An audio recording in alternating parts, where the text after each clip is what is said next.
സംസ്ഥാനത്ത് അതിതീവ്ര മഴ തുടരുന്നു. കാസർഗോഡ് മുതൽ മലപ്പുറം വരെ 5 ജില്ലകളിൽ റെഡ് അലർട്ട്. പാലക്കാട്, തൃശൂർ, എറണാകുളം, ഇടുക്കി ജില്ലകളിൽ ഓറഞ്ച് അലർട്ട്.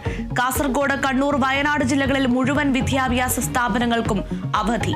കോഴിക്കോട്, വടകര താലൂക്കിലെ വിദ്യാഭ്യാസ സ്ഥാപനങ്ങൾക്കും അവധി.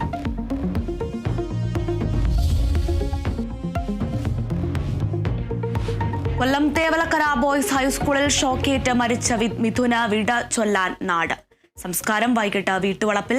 10 മണി മുതൽ സ്കൂളിൽ പൊതുദർശനം. അമ്മ സുജ ഇന്ന് നാട്ടിലെത്തും. മിഥുന്റെ മരണത്തിൽ വകുപ്പ് തല നടപടിയുമായി വിദ്യാഭ്യാസ വകുപ്പ്. അപകടത്തിൽ AEO ഇന്ന് വിശദീകരണം നൽകും.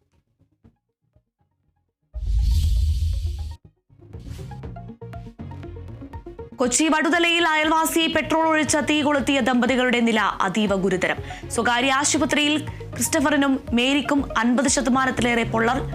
തീ കൊളുത്തിയ ശേഷം അയൽവാസി വില്യം ജീവനൊടുക്കി. വില്യമിന്റെ പോസ്റ്റ്മോർട്ടം ഇന്ന് കളമശ്ശേരി മെഡിക്കൽ കോളേജിൽ.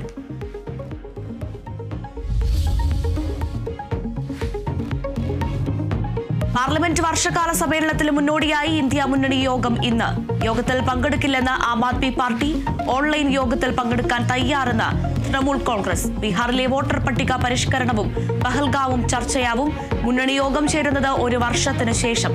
അവസാന യോഗം നടന്നത് ലോക്സഭാ ഫലപ്രഖ്യാപനത്തിന് ശേഷം.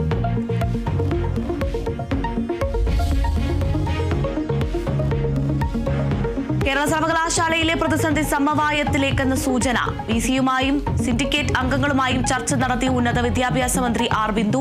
രജിസ്ട്രാറുടെ സസ്പെൻഷനിലും ചർച്ച. മുഖ്യമന്ത്രി ഗവർണർ കൂടിക്കാഴ്ചയും ഉടനുണ്ടായേക്കും. കേരള സർവകലാശാല പ്രതിസന്ധിയും ഭാരതാംബ വിഷയവും ചർച്ചയാവും.